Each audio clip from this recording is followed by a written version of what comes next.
Waalaikumsalam warahmatullahi wabarakatuh. Kenalkan nama saya Muhammad Ahmad Yahudin Abdul Mayarlah. Perkenalkan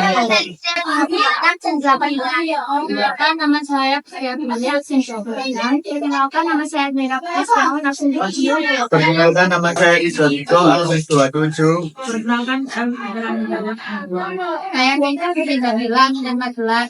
Saya Bina Subagiani Oktian Dua. Saya lagi Abdul Lima. Negara maju memiliki beberapa karakteristik, di antaranya 1. Pendapatan per kapita tinggi. Pendapatan per kapita negara maju biasanya lebih dari 9.000 US dollar, bahkan ada yang mencapai 20.000 US dollar. 2. Tingkat pendidik tinggi. Negara maju memiliki tingkat pendidikan yang tinggi dan kualitas fisik yang baik. 3. Tingkat kesehatan tinggi. Negara maju memiliki tingkat kesehatan yang tinggi dan pelayanan kesehatan yang terjamin. 4. Tingkat kemiskinan rendah. Negara maju memiliki tingkat kemiskinan yang rendah dan jaminan sosial yang baik. 5. Teknologi canggih. Negara maju memiliki teknologi yang canggih dan akses yang luas terhadap teknologi modern. Selanjutnya yaitu yang keenam, ekonomi stabil. Negara maju memiliki ekonomi yang stabil dan pertumbuhan pendapatan yang cepat. Yang ketujuh, tingkat keamanan tinggi. Negara maju memiliki tingkat keamanan yang tinggi dan kekuatan militer yang kuat. Yang kedelapan yaitu kerjasama internasional. Negara maju aktif dalam kerjasama internasional dan menjadi anggota berbagai organisasi internasional. Yang kesembilan, tingkat ekspor yang lebih tinggi. Negara maju memiliki tingkat ekspor yang lebih tinggi dibanding impor. Yang ke-10, laju pertumbuhan pendudukan yang rendah. Negara maju memiliki laju pertumbuhan penduduk yang cenderung rendah. Yang ke-11, angka pengangguran kecil. Negara maju memiliki banyak lapangan kerja sehingga angka penganggurannya kecil. Karakteristik negara berkembang. 1. Sebagian besar atau sekitar 70% penduduk negara berkembang bekerja di sektor pertanian. 2. Umumnya industri di negara berkembang berlatar belakang agraris dengan memanfaatkan hasil kehutanan, pertanian, dan perikanan. 3. Luas lahan garapan relatif sempit dengan menggunakan teknologi yang sederhana sehingga hasilnya tidak maksimal. 4. Pendapat per kapita yang rendah, angka kelahiran dan angka kematian terhitung tinggi. 5. Angka pengangguran yang tinggi disebabkan besarnya jumlah penduduk dan sedikitnya lapangan kerja. 6. Banyaknya penduduk menyebabkan pelayanan sosial yang tidak merata. 7. Pendidikan formal memiliki kualitas yang buruk dan tersebar dengan tidak merata. 8. Wanita memiliki kedudukan dan peran yang sangat terbatas dan dinilai sebagai kelas 2. Kerjasama. 1. Ekonomi bilateral. Kerjasama ekonomi bilateral yaitu kerjasama ekonomi yang dilakukan oleh dua negara seperti negara Indonesia dengan negara Jepang, negara Indonesia dengan negara Korea, dan lain-lainnya. 2. Ekonomi regional. Kerjasama ekonomi regional yaitu bentuk dari kerjasama ekonomi yang dilakukan beberapa negara yang masih di lingkup kawasan. Contohnya yaitu seperti ASEAN, AFTA, dan APEC. Ketiga, yaitu ekonomi multilateral.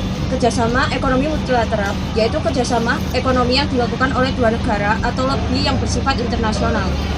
Artinya, tidak terbatas oleh lingkup kawasan saja. Contohnya seperti ILO dan IMF. 4. Ekonomi antarregional. Kerjasama ekonomi antarregional yaitu kerjasama ekonomi yang dilakukan oleh beberapa lembaga ekonomi regional. Contohnya seperti negara ASEAN dan Uni Eropa. Kelima, yaitu ekonomi berdasarkan tujuan dan lapangan usaha. Kerjasama ekonomi ini tidak dibatasi oleh wilayah maupun lingkup internasional, karena tujuan dari kerjasama ini yaitu dasar tujuan dan lapangan usaha. Contohnya seperti OECD dan OPEC. Asia memiliki berbagai bentang alam, di antaranya pegunungan benua Asia memiliki banyak rangkaian pegunungan, seperti pegunungan Himalaya, pegunungan Hindu Kush, pegunungan Karakorum, pegunungan Asia Tengah, pegunungan Sirkum Pasifik, pegunungan Mediteran, pegunungan Kinlin, dan pegunungan Kwenlun. Puncak tertinggi di benua Asia adalah Gunung Everest, yang berada di pegunungan Himalaya. Ada lagi yaitu Laut Mati. Bagian terendah di benua Asia adalah Laut Mati, yang berada di perbatasan Israel, Palestina, dan Yordania. Ada pula Sungai Yangtze. Sungai terpanjang di benua Asia adalah Sungai Yangtze di Tiongkok yang panjang sekitar 6.300 km. Ada pula Danau Aral. Danau terbesar di benua Asia adalah Danau Aral yang berada di sebelah utara Uzbekistan dan selatan Kazakhstan yang luasnya 68.000 km persegi. Daratan rendah bagian utara. Daerah ini mencakup sebagian besar wilayah Siberia dan terdiri dari 3 lembah sungai besar, yaitu Sungai Obe, Sungai Yenisei, dan Sungai Lena.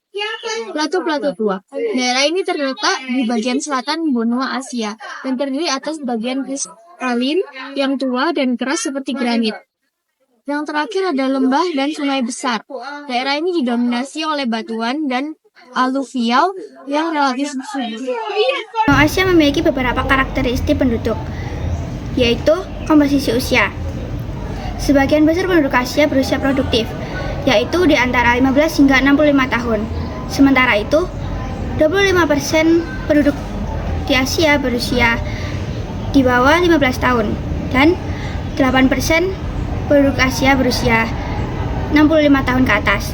Selanjutnya komposisi ras. Penduduk Asia terdiri dari 3 ras utama, yaitu ras Mongoloid, Kaukasoid, dan Negroid. Ketiga ras tersebut bercampur baur dan telah mengalami asimilasi. Kualitas penduduk di Asia bervariasi. Beberapa negara di Asia memiliki kualitas penduduk yang tinggi seperti Korea Selatan, Jepang, Tiongkok, Brunei Darussalam, dan Arab Saudi.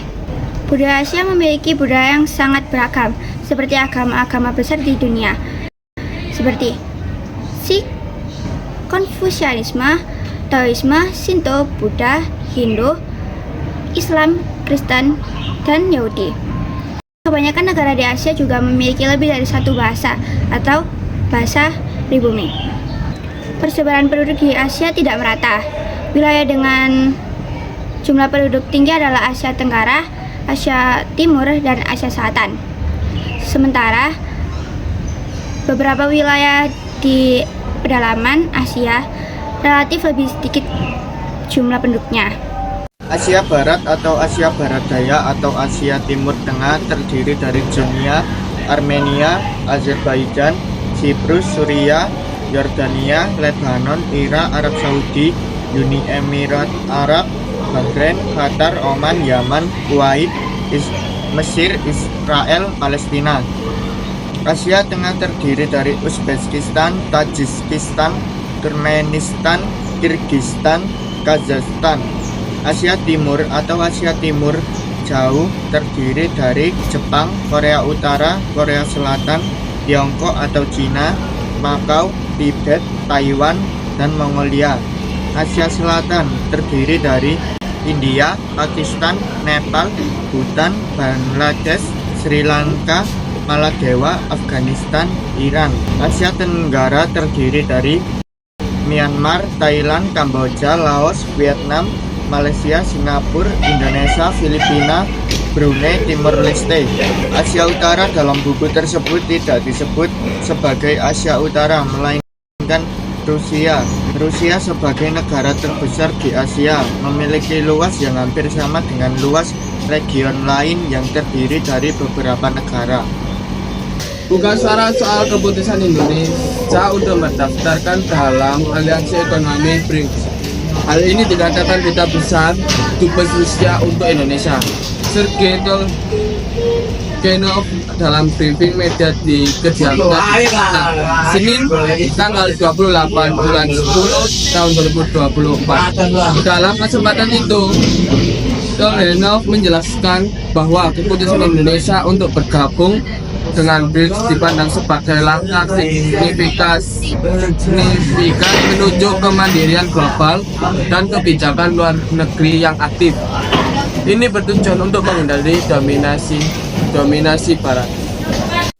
Hubungan bilateral antara negara-negara peserta diharapkan akan menguntungkan dengan BRICS menyediakan platform tambahan untuk membahas isu-isu multilateral dalam politik, ekonomi, dan pertukaran budaya.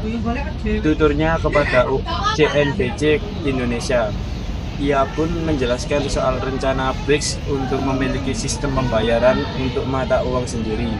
Menurutnya, BRICS belum memutuskan untuk memiliki mata uang tunggal, namun terkait sistem pembayaran akan dibahas dalam forum-forum selanjutnya. Meskipun BRICS belum menetapkan mata uang atau sistem pembayaran, hal tersebut merupakan tujuan masa depan kelompok tersebut.